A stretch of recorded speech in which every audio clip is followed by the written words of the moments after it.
Welcome to episode 3 of Sideline Stories. I am your host, Chase McTaggart, and today we have a very special guest, president of the Hartford Yard Goats, Tim Restall. How are we doing, Tim? I'm good, Chase. Thanks for having me on. Very glad to hear. Very glad to have you. So kind of just getting into your start in, your career. I noticed that you kind of have a lot of food and beverage experience. How did you get your start in that industry? Yeah, so when I was in high school, I was working at a local amusement park up in New Hampshire called Canby Lake Park. Worked Yeah, I've through been through there. high, s- yeah, well, through high school, through college. Had a great time working there, and ended up when I was done with school going on full time. And one day at the end of the season, it was, I think it was my 11th season working there. And I said, maybe the grass is greener on, another place, another industry or whatever. And I saw a job posting for the West Michigan Whitecaps director of food and beverage. And I remember the article, the advertisement caught my eye because it said you had to, work 12 hours a day. And I remember joking, I'm like, that's only a half a day, right? Like type thing. And so ended up, that's what got my foot into sports, is working for the food and beverage director of food and beverage for the West Michigan Whitecaps. Very cool. And how did that kind of transition you take it from food and beverage and then you ended up at the New Hampshire Fisher Cats. Kind of walk me through that journey to that point. Yeah, absolutely. So, really, I when I started for the West Michigan Whitecaps, I started really late. I think it was in January at some point, and obviously, opening day was in April, and really hit the ground running, and really adjusting what my amusement park food and beverage operation was to really more baseball, more event driven, and had a great season. Ended up, in the off season, really working on the tools to be able to be successful, like a lot of data analytics, usage reports. How many hot dogs did we sell? How many employees did we have working for for every 100 guests coming in, and really getting some data before data analytics was even a word with regards to how to manage the business. And so that was the entire off season. The first year, the second year, already had built the model. And so I was really big about, hey, it took me the whole off season to build this. And now it took me about 5 minutes to run reports at the end of the year. What am I going to do the entire off season? So that's when I Right. started volunteering, doing more things, learning sales, learning marketing, sitting in a lot of other meetings because I wanted to be a team player and learn more, learn about ticket sales, learn about corporate sales, and be part of those conversations instead of just working on the food and beverage in the off season. So that was a big um, ability to learn the different parts of the business. And then eventually a director of food and beverage for the New Hampshire Fisher Cats had come on.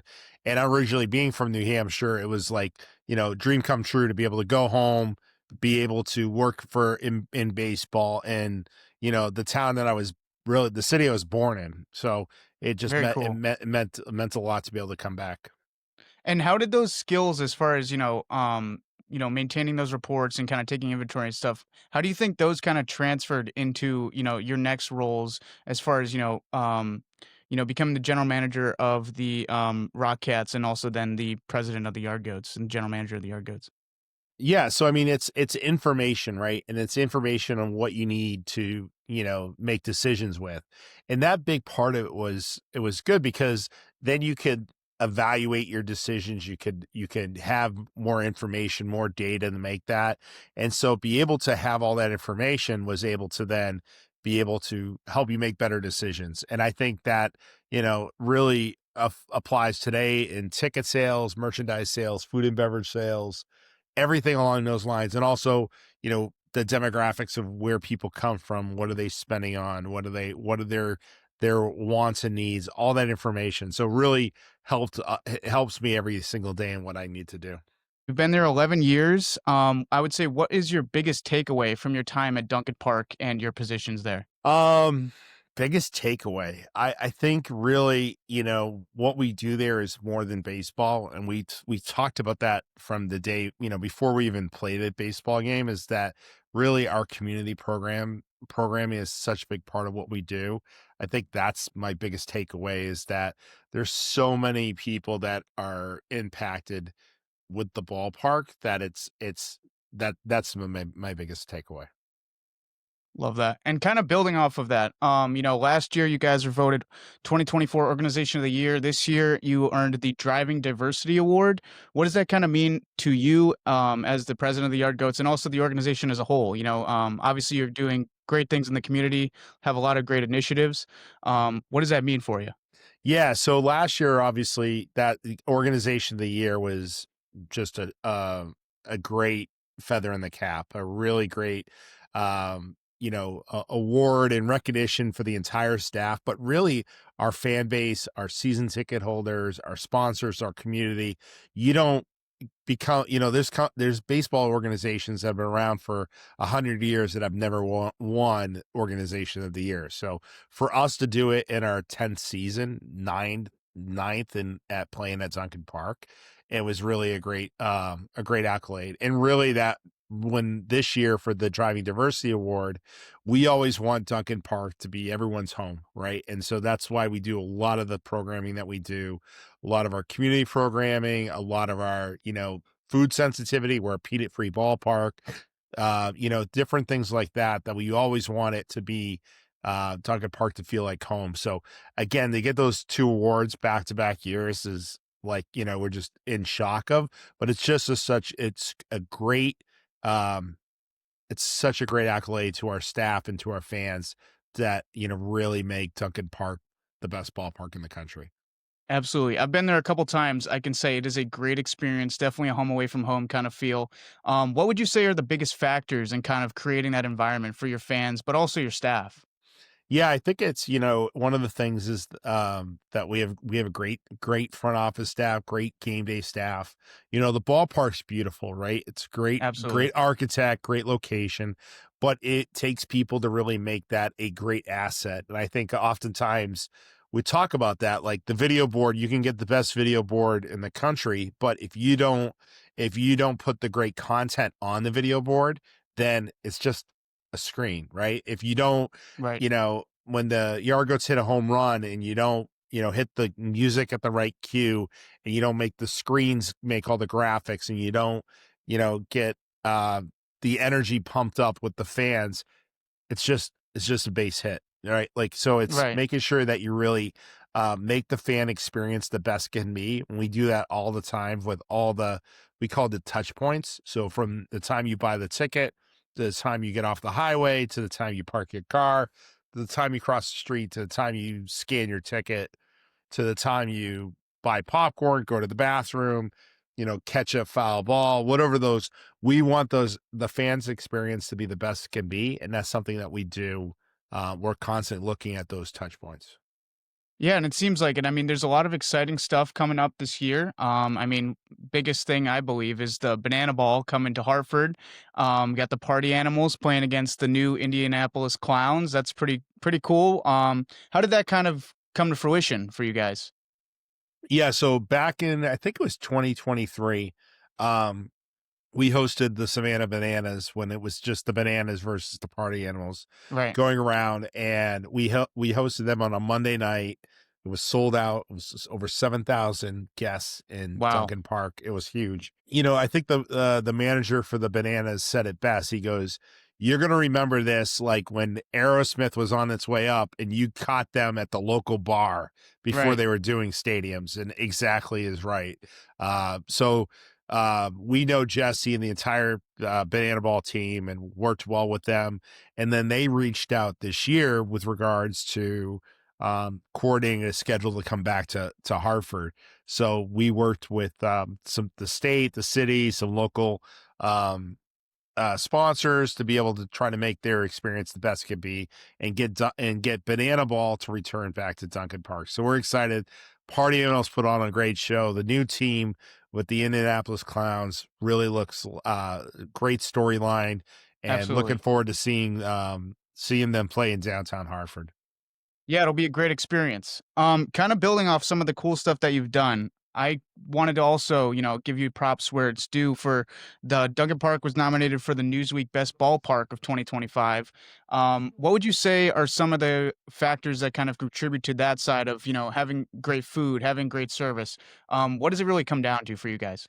Yeah, so I try to keep it simple. I say we're in the business of putting smiles on people's faces. That's really what we do. And if you think about that from our baseball players that are trying to become major leaguers, to our coaching staff, to our front office staff, to our game day staff, to our season ticket holders, to our sponsors, to our fans coming through, to our employees, anything, we're in the business of putting smiles on people's faces.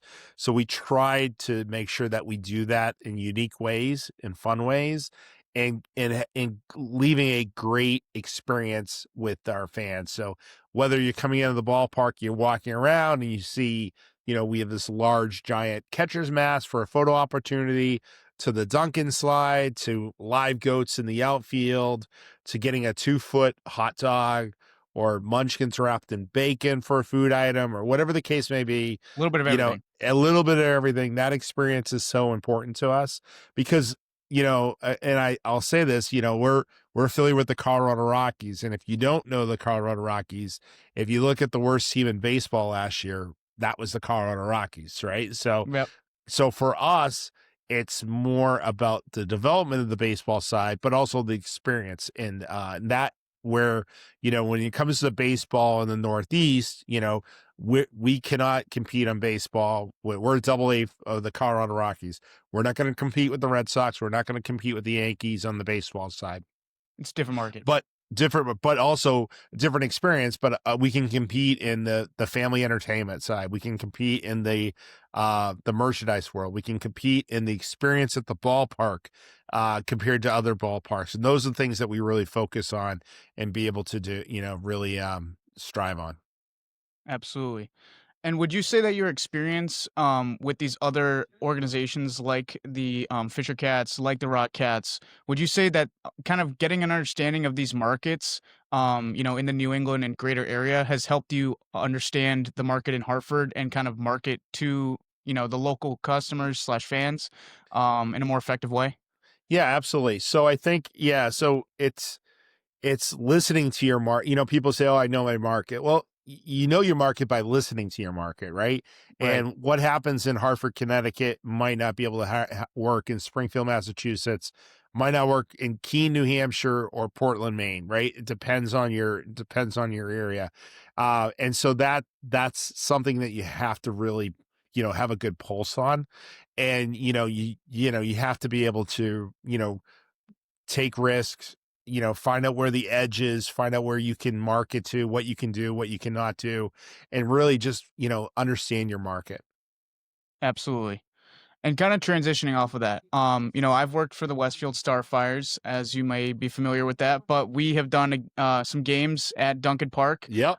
What does it kind of mean to you and also the Yard Goats to, give some recognition and a stage to these smaller organizations, and really just, a place to shine? Yeah, absolutely. So, that our relationship with Chris up in the Starfires, it was interesting because we were doing, how we got into the level of playing, having them come down and play here is that we were selling out substantial amount of games, and we're like, we need more baseball in downtown Hartford. Well, what's a better organization than a collegiate team that comes through and can play in July and really play a day game during the week? So that's how Right. that relationship work, as was born, and just has really thrived because it gives the players a great opportunity to play in a beautiful stadium, gives our fans the ability to come to the ballpark for another game in downtown Hartford experience. Really becomes a win-win. So Yeah, I would say so. I mean, from personal experience, it was great to be on the field, get to experience the stadium on a beautiful day in July. It was great. Um, So one thing I did want to talk about is, technology and AI and kind of yep. how it's developing your role and also the Yard Goats as an organization. In this new era of artificial intelligence, what are the Yard Goats and also, yourself doing to use this technology or, how are you kind of taking advantage of these things? Yeah, so I use it quite often with regards to on the side of business. So if we're trying to create a new giveaway shirt, or we're trying to give away, a new design, a new hat for a promotional giveaway or something, I will use AI to get my concept down. So when I go to creative services, I'm like, we should make something very similar to this, right? Like Right. I can illustrate and describe what I'm looking for through AI, and then it'll create photos, and I can say, make it crazier, make it more conservative, make it bigger, make it smaller, and it'll utilize it that way. And I think that's worked out pretty well. Um, we're always using it in our emails with regards to, making it, polishing the email or making it more, um, formal or whatever the case Right. it is. And especially I tell staff all the time about utilizing it, because sometimes they're not. And I'm like, well, it's a free tool that's in our email, and just creates it and uses it that way. So I use it, probably 10 to 15 times a day, just on anything I need to do, whether I need to draft an email and I need to create a logo, I want to, create a, talking points for a speech, whatever the case may be. I'm using it as more information, like go back to that information data. I use it for Absolutely. more information, and then I just take out of it what I like, and then I modify it to my way. So I use it every day. Um, on the business side, we use a lot of it with regards to all the data that we collect, right? So data analytics on where people are buying tickets, how many tickets they're buying, what's their buying habits, all those things. And so Yeah, our chief revenue officer really manages that, and really focuses on that, so that we're able to maximize that data, and then take that data and put into an AI format to be able to utilize it to translate into ticket sales, sponsorship sales, whatever the case may be. that's awesome. And would you say that's had like a significant impact on ticket sales as a whole? Like what has been is there like a certain percentage change or I don't have the percentages, but right. it's a tool that has worked out very well, and we're Awesome. happy with the results. And I think the part of it is that, um, there's a lot, I think every year on the business side, the AI will develop and grow and figure out how to utilize it to the point where, we can what's best for the business. Absolutely. Now kind of heading into, this season and beyond. What are you most looking forward to as far as maybe promotions or game day activations for fans and also the organization as a whole? Yeah, so we're in the so our opening day, I think it's April 3rd next year. So opening day is our kickoff. So right now we are building the plane for next season. And the part Right. is that come March 15th, that plane starts to take off, gets altitude, will go as the whole season moves on. So we're putting, use the analogy, we're putting the seats in the plane, we're figuring out who's going to fly it, making sure it's got plenty of fuel, what direction we want to go in. So we're in the process of building that right now, but we have some really unique promotional giveaways for next year that I'm really excited about. That's awesome. Some really unique things that really, hopefully, some design jerseys, design hats, and things like that. And we're working on the promotions as well. So figuring out other fun ways, again, to put smiles on people's faces. So nothing that, I can't tip my hat at now, but we're working on it, and that's our off season, which is, that's what we get to do. So That's awesome. I'm sure plenty of people are excited. I mean, you guys always have something up your sleeve, from the Thunder Chickens to all these other alternate identities that you have, and all the great promotions. Definitely lots to look forward to at Dunkin Park. Um, so now, kind of moving on to your advice for young professionals, and kind of reflecting on your career. You've built an impressive career in sports management. What advice would you give to students or young professionals trying to break into the sports industry? great question. So, couple things. I have a couple I call them Timisms. What I always recommend: always have a philosophy of GSD. Get stuff done. Just Mm, whatever you can get done today, get it done today. I think you emailed me about setting up this podcast, and I responded to you pretty quickly. Yep. And it's just like get it done, so that when something pops up, it's it allows you to have more things off your plate. So if something big comes, you can take the time to do that. So I'm always saying get stuff done. The second thing, as I talk about, is understand sales. Sales is a big part of everything we do. And if you think about it, we've been salespeople for our entire life. So we were young and it was time for bed, mom and dad, can I have 5 more minutes staying up? 5 more minutes. I'll clean my room tomorrow. I want five. We're always selling, right? And if you Yeah. understand selling, selling is a game.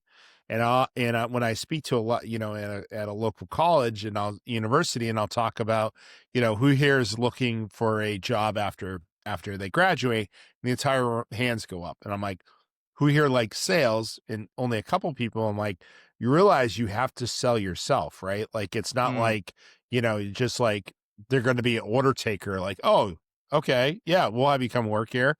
So you right. have to understand the sales piece. And I think that's a big part of it. Make it as easy as possible for people to do things with you. So if you're setting, making sure that you're providing all the information, that you're getting back to people at a reasonable time, that you use that GSD mentality. Those are the three things that I always say, like be a good communicator, get things done, learn sales, and really just be the driver of your career, be the driver of the car of your life. Make sure you want to be sitting in the front seat driving, not in the back seat letting someone else drive you down the course. It's not, it's you want to take control.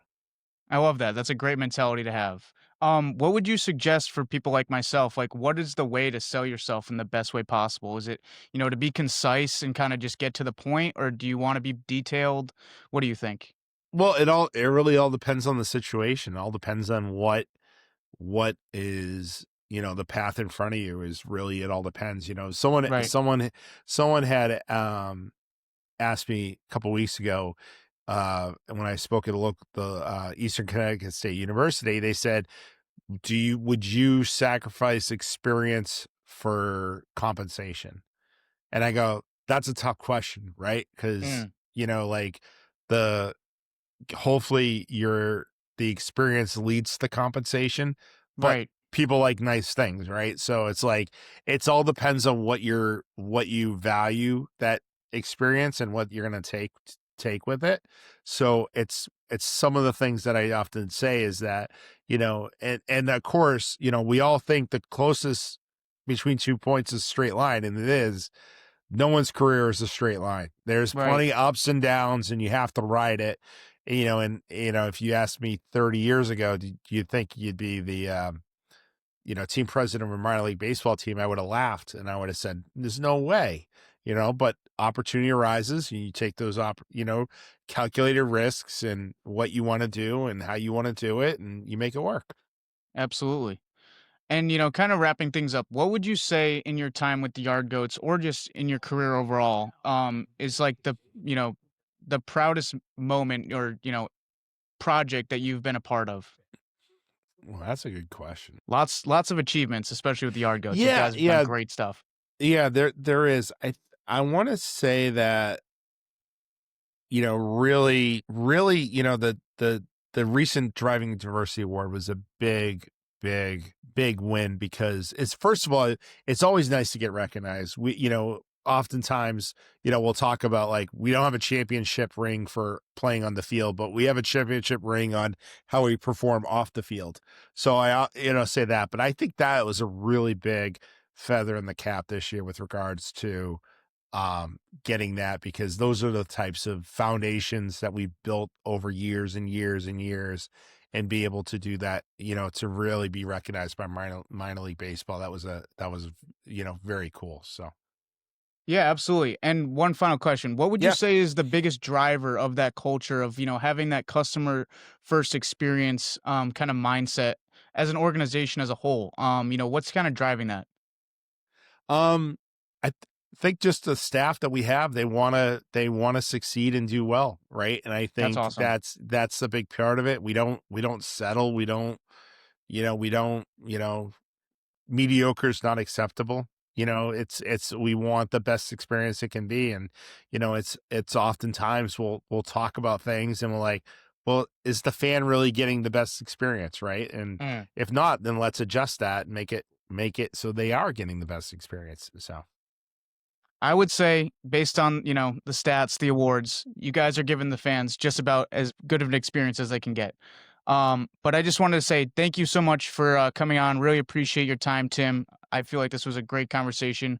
Lots was learned. Yeah. Anything you want to say?